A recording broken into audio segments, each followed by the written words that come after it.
ओम नमस्ते मित्रों, भाइयों बहनों। आज आपके सामने प्रस्तुत हूं एक बहुत ही सरस, बहुत ही सुमधुर और बहुत ही ज्ञानवर्धक, सारगर्भित और अति विनम्रता वाला विषय लेके। देखिए, ये भजन सुनिए, दो लाइन।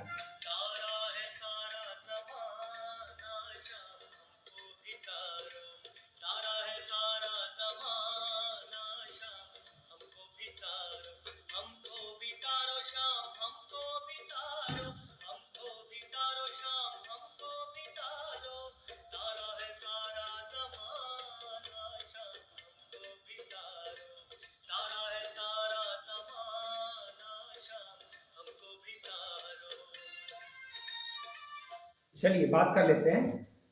तारा है सारा जमाना, नाथ हमको भी तारो, श्याम हमको भी तारो, राम हमको भी तारो, हरि हमको भी तारो, प्रभु हमको भी तारो।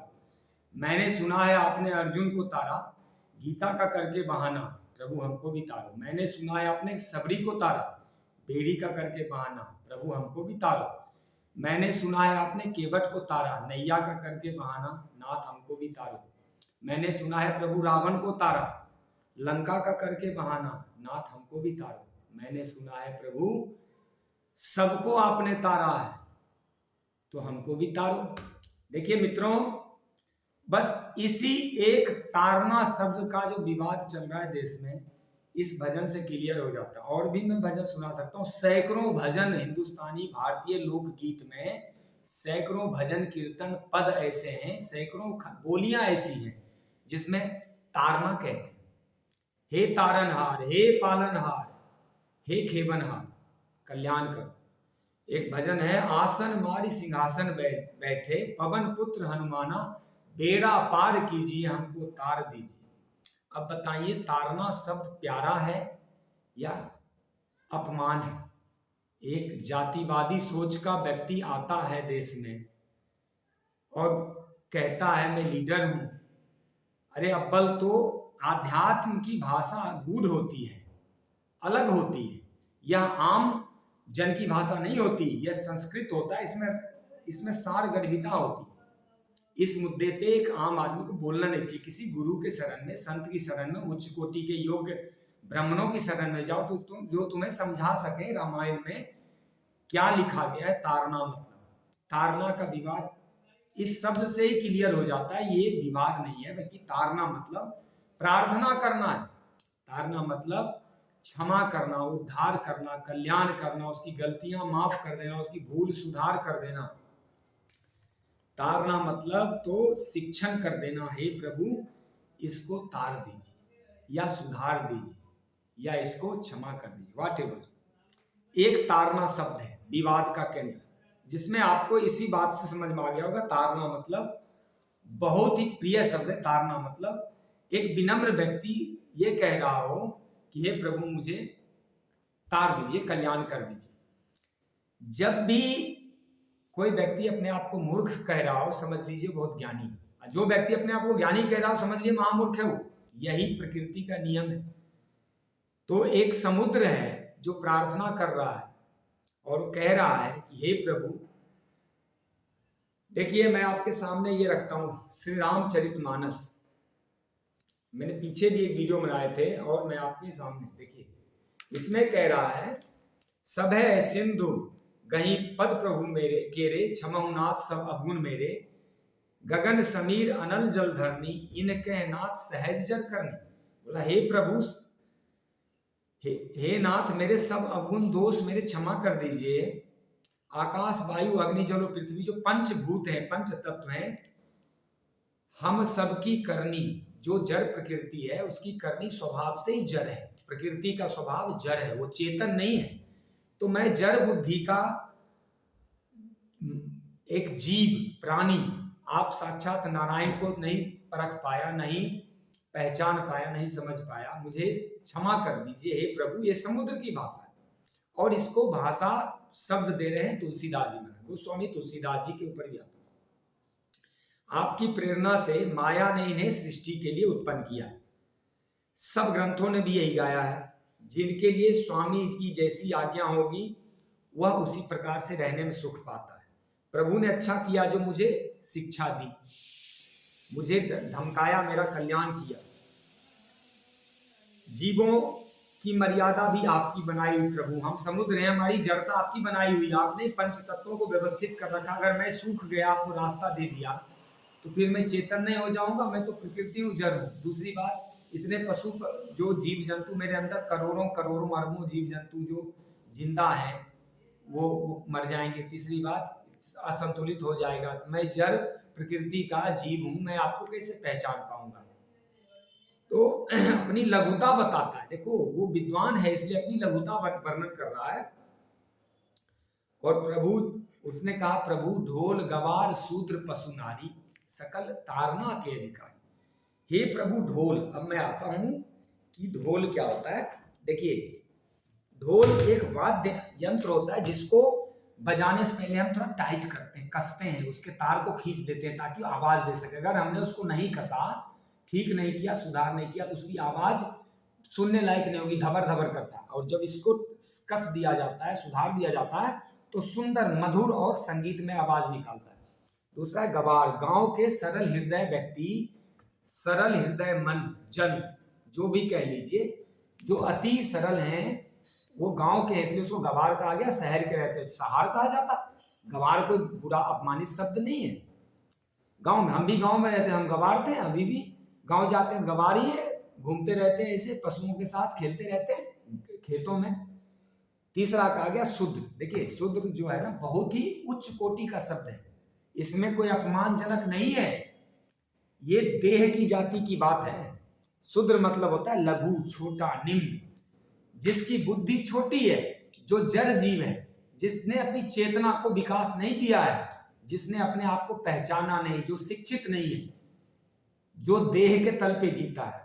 आपको मैं बताऊं, सौभाग्य से देह से मैं भी शूद्र हूं, और इस प्रकृति का सब मनुष्य ही शूद्र है देह से। इस देह में मल मूत्र गंदगी, पस पीप खून, मुंह में नाक में गंदगी, कीचड़, आंखों में, कान में मलमूत्र का ढेर लगा रहता है, पसीने, बदबू। इस शरीर में ऐसा क्या है जो इसको श्रेष्ठ कहा जाए? शरीर तो एक मशीन है।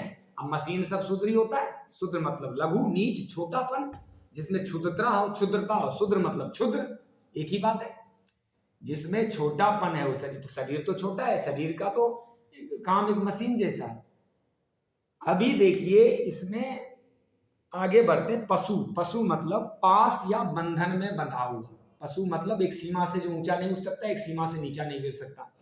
नारी, स्त्री या पुरुष किसी को भी नारी बोलते हैं। जब तुकबंदी करते हैं तो उसमें कहते हैं, श्याम सुंदर जी की आरती जो कोई नर गावे। नर मतलब क्या, नारी नहीं गावे? नहीं, दोनों गावे। जब कोई तुकबंदी कविता लिखा जाता है तो एक शब्द से 10-10 लाइन मीनिंग पकड़े जाते हैं।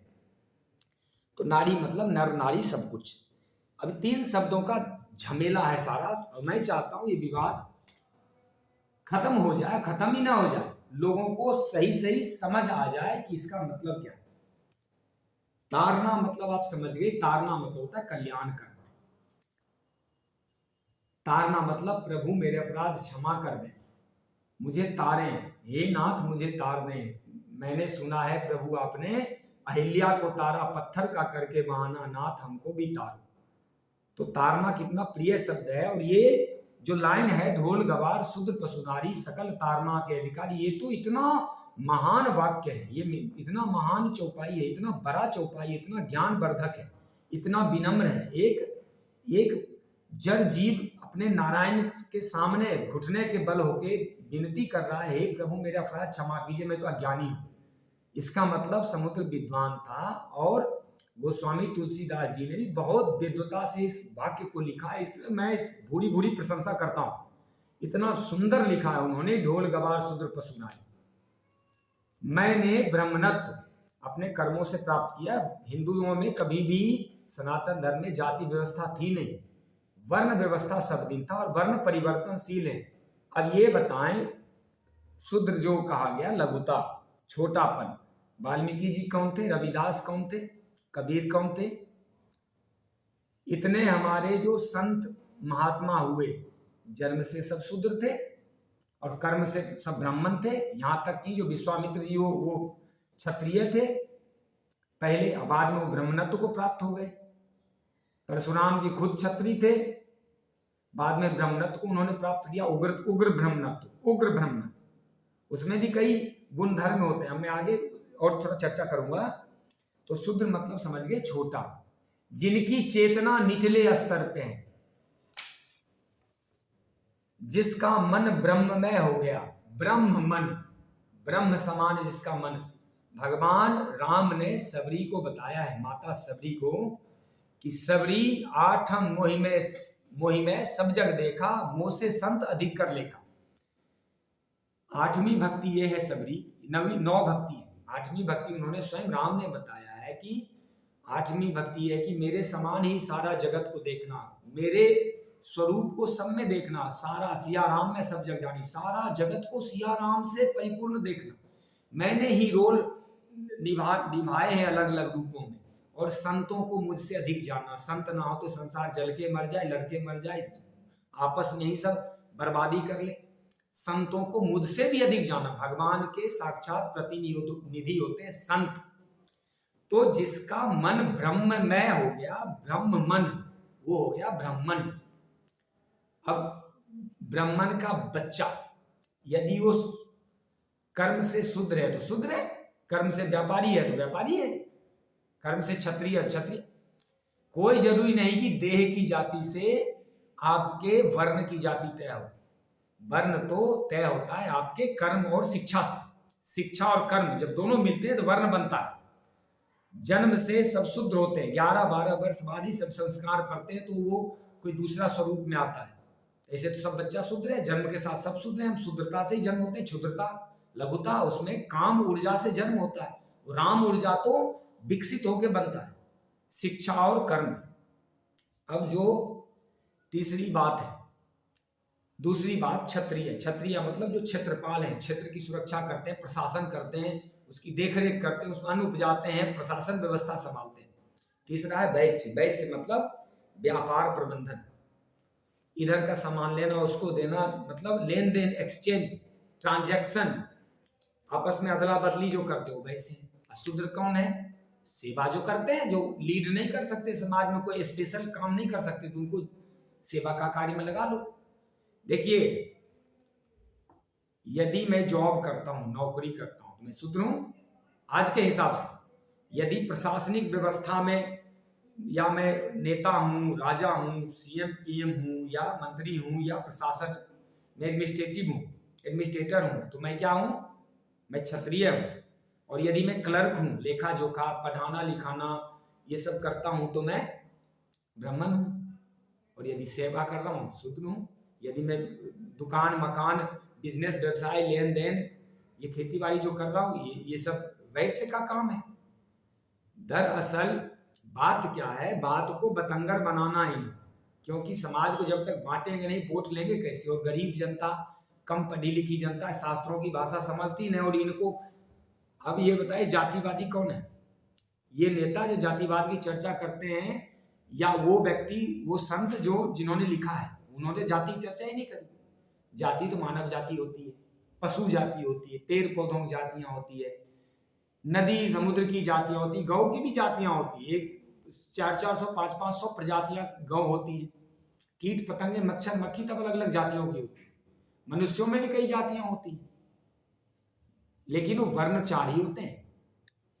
जाति मतलब उसका रंग रूप, आकार प्रकार, व्यवहार में कुछ अंतर हो सकता है, लेकिन अगर ब्रह्म मन है हो गया तो ब्रह्मणत्व का व्यवहार करेगा। ये भी बड़ी गहरी बात है कि लोग समझते नहीं। ब्राह्मण कौन है, आचार्य कौन है, पंडित कौन है, पुरोहित कौन है, पुजारी कौन है, ज्योतिषी कौन है, या फिर साधक कौन है, योगी कौन है, तपस्वी कौन है, ऋषि कौन है, मुनि कौन है, सब अलग अलग हैं। पंडित ब्राह्मण नहीं है। पंडित किसी विषय के विशेषज्ञ पंडित होते हैं, एक विषय। ब्राह्मण जो होते हैं वो आध्यात्मिक हो जाते हैं, उनका मन ब्रह्म समान हो जाता है। पुजारी पूजा करता है, योगी योग करते हैं, रिसर्च करते हैं, योगी एक तरह के ऋषि हैं। साधक साधना करते हैं, आचार्य पढ़ाते लिखाते हैं, मुनि मौन रहते हैं, ऋषि वैज्ञानिक होते हैं, जो यज्ञ और प्रकृति का अनुसंधान करते हैं, मुनि छोटे छोटे कोटेशन देते हैं। जैसे भागवत मुनि ने लिखा था, हितभुक ऋतभुक मितभुक। हितभुक मतलब अपने हित के अनुसार खाओ, ऋतभुक मतलब ऋतु के अनुसार खाओ, और मितभुक मतलब कम खाओ। तो ये अब नारी, जब गोस्वामी तुलसीदास जी लिखे थे उस समय नारियों की क्या दुर्दशा थी समाज में। नारियों को पढ़ने लिखने नहीं दिया जाता था, मुसलमानी शासनों का आतंक पूरे देश में फैला हुआ था। आज से 500 वर्ष पहले कल्पना कीजिए क्या व्यवस्था रही होगी।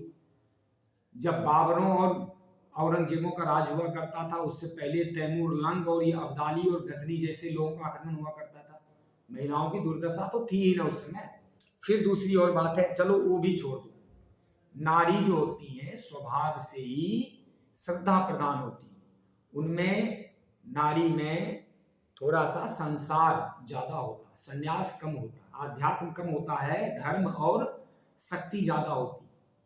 तो नारी स्वभाव से ही थोड़ा ममतामयी होती है। ममतामयी मतलब होता है कि चूंकि बच्चे पालना उन्होंने परिवार भी पालना है, सबका सुनना है, अपमान भी सहना है। नारियों की क्या हालत होती है समाज में देखो। तो इसलिए नारी की प्रशंसा की गई, बल्कि कि नारी जो है, स्त्री पुरुष वो सब है इसमें, या जो कम पढ़े लिखे लोग हैं वो सब शिक्षण और तारणा मतलब कल्याण के अधिकारी है, वह क्षमा के अधिकारी है। ये गाली नहीं है। अगर भगवान राम ने नारियों का अपमान किया होता तो अहिल्या सभी के पास क्यों जाते। करोड़ों महिलाएं विधवा हो गई थी, विधवा लंका में। जब लंका जीत लिए थे राम, तो कोई पुरुष नहीं बचा था, विभीषण और कुछ थोड़े बहुत बच गए थे, सब नारी विधवा थी। लेकिन किसी एक सेना के एक कर्मियों ने किसी महिला को छेड़ा हो, कोई ऐसा उदाहरण किसी रामायण में मिला। सैकड़ों रामायण लिखे हुए हैं देश दुनिया में, विदेशों में दुनिया भर के रामायण मिलेंगे आपको। राम का चरित्र कहाँ नहीं गाया जाता। दुनिया कोई देश ऐसा नहीं जहां राम के नाम से आदमी अपने बच्चों का नाम रखता हो और राम के नाम से अभिवादन न करता हो। राम के नाम से किसी न किसी रूप में राम होंगे जरूर, और राम के नाम से कोई न कोई ग्रंथ ना। किसी महिलाओं को किसी वानर सेना ने नहीं छेड़ा, यहां तक कि एक सोने का टुकड़ा तक नहीं कोई लिया। बल्कि भगवान राम कहते हैं, अपि स्वर्ण में लंका नाचे रोजते लक्ष्मण, जननी जन्मभूमि सा स्वर्गादपि गरियसी।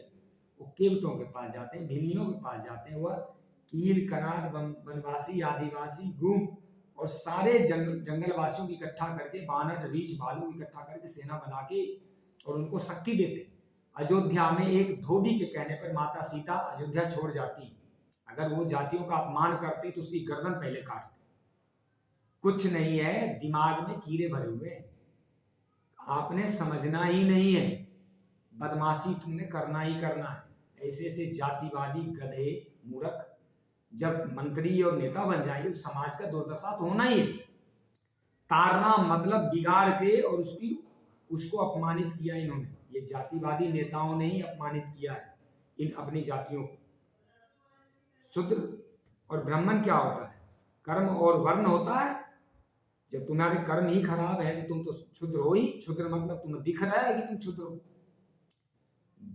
तुम लाओ अपने अंदर गूढ़ता लाओ, शिक्षा लाओ, ब्रह्मत्व लाओ, कर्म लाओ, देश धर्म का काम करो, आगे बढ़ाओ समाज को। कर्म तो करना नहीं है, 10-10 साल मंत्री रह लेना और सब पैसे गबन करने और जनता को भड़काने, क्योंकि काम करके दिखा नहीं सकते। तो ऐसे ऐसे मुद्दे उखाड़ो जाकि जाति भड़क के उनको वोट दे। वोट नहीं मिलेगा, जनता समझदार। समाज को जोड़ना है, देश को जोड़ना है, धर्म को जोड़ के रखना है। तो मैं अभी अगला चौपाई लेता हूं। देखिए, अब दूसरा जो श्लोक है वह अरण्य कांड का है, और ये लिखते हैं, ये कोई कबंध है, राक्षस है, तो उसको भगवान राम ने मार डाला है। तो वह अपना स्वरूप बदल लेता है और तब वो कहानी सुनाता है। तो वही बोलता है कि हमें दुर्वासा जी ने साफ दिया था और कहा था कि भगवान के चरण, जब तुम जंगल वनवास के काल में भगवान के चरण देखेगा तुम तर जाएगा। तो इसी संदर्भ में छोटी सी कहानी है, मैं कहानी नहीं कहूंगा, ये श्लोक है, चौपाई का दूसरा भाग है कि पूजिए विप्रशील गुणहीना और शूद्र न गुणगण ज्ञान प्रवीण। देखिए, ये कह रहा है कि विप्र यदि गुण से हीन है तो भी पूजनीय है, और शूद्र यदि प्रवीण है तो भी पूजने के योग्य नहीं। अब आप जब समझे बातों को, जब तक समझेंगे नहीं, शिक्षा नहीं होगी, तब तक ये इसे कंफ्यूजन चलता रहता है। ये भी इतना सरस वाक्य, इतना अच्छा वाक्य है, जैसे ढोल गवार शूद्र पशुनारी, करुणामयी वाक्य, विनम्रता का वाक्य, बहुत सुंदर सरस चौपाई है, वैसे ये भी बहुत सरस चौपाई है। इसमें भी कोई गड़बड़ी नहीं है। गड़बड़ी दिमाग में, वो कीड़ा है जो जातिवादी कीड़ा घुसा पड़ा है लोगों के दिमाग में, वो नहीं निकलना है, क्योंकि कोई समझाता नहीं है, कोई वेद उपनिषद कोई ये सब पढ़ता नहीं। योग वशिष्ठ पढ़े बिना रामायण पढ़ने पे यही सब दुर्गति होगी। जब तक योग वशिष्ठ नहीं पढ़ा और रामायण पढ़ेगा तो अर्थ का अनर्थ ही करेगा नहीं। इसी प्रकार जब तक वेदांत नहीं पढ़ा, ब्रह्म सूत्र नहीं पढ़ा और लेके गीता पढ़ना शुरू कर देगा, उसको गीता क्या समझ में आएगी, उल्टा उल्टा मीनिंग करेगा। जो की होते हैं ना, की ग्रंथ, हिंदू वो पढ़ना छोड़ दिया, इसलिए दुर्गति है आपस में। इनको समझ ही नहीं आता शूद्र सब में, जातियों में, सब वर्णों में, और सब वर्णों में ब्राह्मण है। ये देह की जाति पर, देह स्तर पे जीने लगते हैं, ये ना मन को जानते ना आत्मा। ओके, आगे बढ़ते हैं। विप्र, देखिए उन्हें विप्र, विप्र मतलब होता है भक्त। समझिए, मैं एक शब्द पढ़ रहा था, विप्र धेनु सुरसंत हिता लीन मनुज अवतार। राम जी की उपासना करते हैं संत जन, जब भय प्रगट की पाला दीन दयाला कहते हैं कि भगवान प्रकट हुए हैं। तो विप्र धेनु सुरसंत हित लीन मनुज अवतार, निज इच्छा निर्मित तनु माया गुण गोपाल। विप्र मतलब होता है भक्त, भक्त भक्त जिसने अपना सब कुछ समर्पित कर दिया हो। भक्त मतलब होता है छोटा बच्चा, ज्ञानी मतलब होता है युवा और पुरुषार्थी बच्चा। भगवान कहते हैं ज्ञानियों को मैं उतना ध्यान नहीं रखता, क्योंकि वो अपना ध्यान रख सकते हैं, और भक्त होते हैं मेरे छोटे बच्चे जैसा, वो अपना ध्यान नहीं रख सकते और वो केयर भी नहीं रखते अपने देह लेवल की, क्योंकि वह मुझ में ही विलीन रहते हैं, वह भक्तिमय होते हैं, परम आनंद में रहते हैं, वह अति प्रेम में जीते हैं। तो विप्र, धेनु मतलब गौ होता है, गाय। सुर मतलब होता है देवता लोग, कहते हैं सुर असुर संग्राम, देवता दानव संग्राम। संत मतलब होता है सत्य का प्रदर्शक, जो सत्य को प्रकट करता हो, सत्य को का झंडा वरदान। अब ये समझ लीजिए, पूजिए विप्र सकल गुण निधान। विप्र यदि गुणवान ना भी हो, गुणहीन हो, तो भी पूजनीय है, क्योंकि वो भक्त होता है। विप्र मतलब जैसे सुदामा, सुदामा क्या थे, महान भक्त थे। कोई लोभ लालच गरीबी उनको धर्म से नहीं टिका सका, कृष्ण की भक्ति से नहीं हिला सका। हनुमान जी सोने की लंका का एक टुकड़ा भी नहीं लिए, जला डाले, बल्कि उनको कोई लालच नहीं हिला सका। रावण ने भी ऑफर किया था हनुमान जी को कि मेरे पास आजा, देख मैं कितना वैभवशाली, तू वनवासियों के पास भरा हुआ है, भोजन भी नहीं दे पा रहा सही से। तो ऐसे जो विप्र होते हैं, महान भक्त होते हैं, वो भगवान के सेवक होते हैं, अनुगामी होते हैं सत्य के। तो विप्र जो है कैसा भी हो, जो भक्त हो गया, वह सब पूजनीय है। कितना मधुर वाक्य, जरा देखिए। और शूद्र न पूजिए, शूद्र न पूजिए कुशल प्रवीणा, जो भी है, मतलब जो शूद्र है, जिसकी चेतना निचले स्तर पे है, जिसकी चेतना अभी काम ऊर्जा में फंसी हुई है, मूलाधार सहस्त्रार में फंसी हुई है, जिसका चेतना ऊपर उठ नहीं पाया, वह कपटता, छल, धूर्तता, संसार, काम, क्रोध, मद, लोभ, मोह, ईर्ष्या, द्वेष, अहंकार, स्वार्थ, लालच छोड़ नहीं पाया, वह कितना भी प्रवीण हो जाए, प्रवीण मतलब बुद्धिमान, प्रखर हो जाए, वह पूजनीय नहीं है। इसमें कौन सी खराब बात है, ये तो सही बात है। जो आदमी छली हो, कपटी हो, चाहे वो कितना भी वो तेज तर्रार हो गया हो, शब्दों का हेरफेर कर लो, बहुत माया फैला दिया, माया फैलाने वाला हो, लेकिन उसमें भक्ति ना, उसमें गहराई ना हो, निष्कपटता नहीं हो, करुणा नहीं हो, प्रेम नहीं हो, दया नहीं हो, आनंद नहीं हो, भगवान की भक्ति नहीं हो, ज्ञान नहीं हो, कर्म नहीं हो, दिव्यता नहीं हो उसके अंदर, वह कैसे पूजनीय हो सकता है? आप पूजेंगे क्या? और उसको क्यों पूजा जाना चाहिए? पूजा किसको जाना चाहिए? भक्त को, चाहे वो शरीर से गंदा ही क्यों ना हो, उसके तन पे फटे कपड़े क्यों ना हो। ये तो वाक्य महावाक्य है, इससे तो हम ढेरों ज्ञान ले सकते हैं। ये ज्ञान का वाक्य है कि मनुष्य की जाति न देखो, जात न पूछो साधु की, पूछ लीजिए ज्ञान, बात करो तलवार की, परी रहने दो म्यान। ये तो कबीर कहते हैं कि बात ना किया करो, जात की बात मत करो, साधु की कोई जात नहीं होती, विप्रों की कोई जात नहीं होती, विप्र तो भक्त होते हैं। वह गरीबी में जी लेंगे, निर्धरता, भूखे रह लेंगे, 7-7 दिन सुदामा जी भूखे रहे, लेकिन कृष्ण भक्ति नहीं छोड़ी, गौ सेवा नहीं छोड़ी, धर्म नहीं छोड़ा। तुम तो एक एक बोरी चावलों के लिए धर्म बदल लेते हो, अपना मत बदल के उधर चले जाते हो आरक्षण लेने और पैसे खाने, सुअर कहीं के। और जो धर्म नहीं छोड़ा उसको गाली देते हो। अरे तुम्हारे अकल तो हो कि ये लिखा क्या है। तुम किसी गुरु के चरणों में बैठो, उनसे ज्ञान लो। ज्ञान के लिए विनम्रता होनी चाहिए, समर्पण होनी चाहिए। ज्ञान के लिए अकड़ नहीं होनी चाहिए, नेतागिरी नहीं होनी चाहिए। नेता तो कभी ज्ञानी नहीं हो सकते। यह और बात है कि मूर्ख को लगता है कि मैं सबसे अधिक ज्ञानी हूं। मैं एक सूत्र बता देता हूं। देखिए, जो मुनि होते हैं अलग होते हैं, मौन रहते हैं। वो योगी होते हैं, वो योग साधना करके जीवन का विज्ञान अनुसंधान करते हैं। ब्राह्मण होते हैं जिनका ब्रह्म मन समान, जिनका मन ब्रह्ममय हो गया, ब्रह्म को समान देखते हैं सारा जगत। साधक होते हैं जो साधना करते हैं।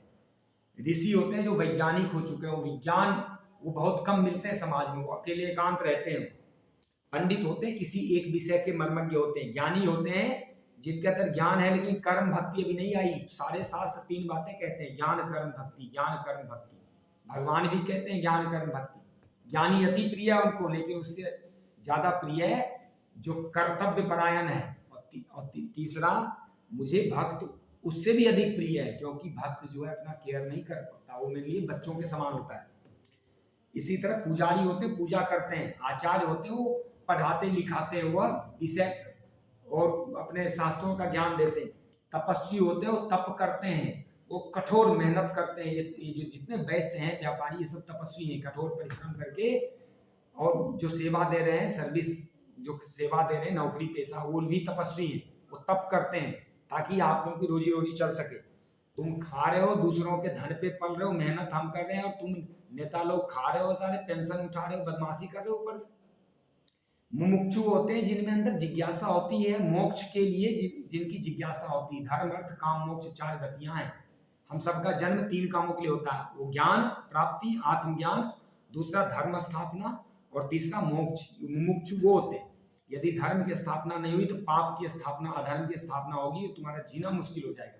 इसलिए भगवान कहते हैं धर्म स्थापना ही मेरा धर्म है, इसीलिए मैं जन्म हुआ। और धर्म स्थापना के लिए ज्ञान चाहिए, और बाद में धर्म स्थापित करके मोक्षत्व में जाओ, मुक्ति पा जाओ। हुतात्मा कहते हैं जो वीर बलिदानी हो, बलिदान हो गए, जो खत्म कर लिया अपने देश धर्म के लिए। वीर कहते हैं जो, विवेकानंद कहते थे संसार में 3 उपाधियां दी जा सकती, शहीद, वीर और संत। ज्योतिषी होते हैं अलग, जो ग्रह गोचर के गणित को पकड़ लेते हैं और वो आकलन करके जोड़ घटाव करके बता देंगे कब बारिश होगी, कब क्या होगा, कब कहाँ अकाल पड़ सकता है। ब्रह्मचारी होते हैं जो ब्रह्म की साधना करते हुए उपासना करते हैं, ब्रह्म में विचरण करते हैं। वो नए नए बच्चे जब योग में जाते हैं तो देखो, सुर मतलब ये सब तो मैंने बता दिया। देखिए, जब 100 बच्चा जन्म लेता है तो एक योद्धा पैदा होता है। आज आपको एक रहस्य बताता हूँ, रहस्य।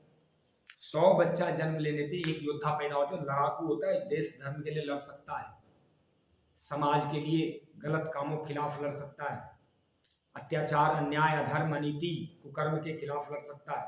99 नहीं लड़ सकते, यही नियम है प्रकृति का। 1000 बच्चा जब जन्म लेता है तो एक उसमें बुद्धिमान पैदा होता है। 999 के पास बुद्धि बहुत कम होती है। ये और बात है कि कोई मानेगा नहीं, तो मैं कहेगा मैं सब बुद्धि। हर मूर्ख व्यक्ति को लगता है मैं बुद्धिमान हूँ, और हर विद्वान को लगता है मैं मूर्ख हूँ, मुझे बहुत कुछ सीखना। यही प्रकृति का नियम है। 1000 पे एक बुद्धिमान होता है। 10,000 व्यक्ति जब जन्म लेता है तो एक उसमें विद्वान पैदा होता है, जो मुंह से बोले, वक्ता जिसको कहते हैं, वक्ता, विद्वान नहीं, वक्ता, स्पीकर, जिसकी बातों का प्रभाव होता है।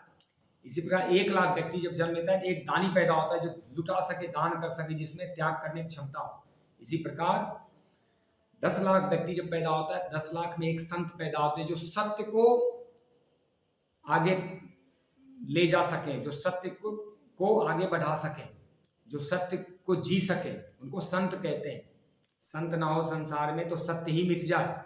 इसी प्रकार जब 1 करोड़ लोग जन्म लेते हैं तब एक ऋषि पैदा होते हैं जो वैज्ञानिक होते हैं। हर 1 करोड़ पे एक वैज्ञानिक ऐसा होता है जो कोई बड़ा रिसर्च करता है मानवता के लिए, एक प्रकृति के लिए, ये सारे सकल जगत के लिए, ब्रह्मांड में कुछ नई चीज लाता है। इसी प्रकार 10 करोड़ व्यक्ति जब जन्म लेते हैं, 10 करोड़ व्यक्ति, तो एक बड़ा योगी पैदा होता है। इसी प्रकार मैं 1 करोड़ के बाद 10 करोड़ पे योगी पैदा होता है और 50 करोड़ पे एक मुनि पैदा होता है जो मौन रह सके, मौन साधना, चुप रहना आसान नहीं है। इसी प्रकार 1 अरब व्यक्ति जब जन्म लेता है, एक बड़ा लीडर पैदा होता है जो पूरी देश दुनिया की व्यवस्थाओं को बदल सके। मोदी जी जैसे पूरा पलट के रख दिया सिस्टम को। तुम गीत गाते रहो और अपना काम करते रहते, पूरी दुनिया इधर से उधर हो जाए, वो अपने धर्म और कर्तव्य का पथ नहीं छोड़ रहे।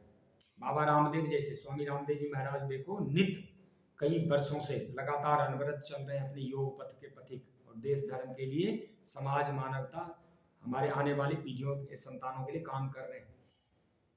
तो जो लोग कंफ्यूज्ड हैं, चलिए मैं थोड़ा उग्र हो गया था, सॉरी, जो लोग कंफ्यूज्ड हैं, जो परेशान हैं किसी और कारण से, जिन्हें धन नहीं मिला, मनमाफिक सत्ताएं नहीं मिली, लूटपाट करने का अवसर नहीं मिला, कृपा करके शास्त्रों की व्याख्या आप ना करो।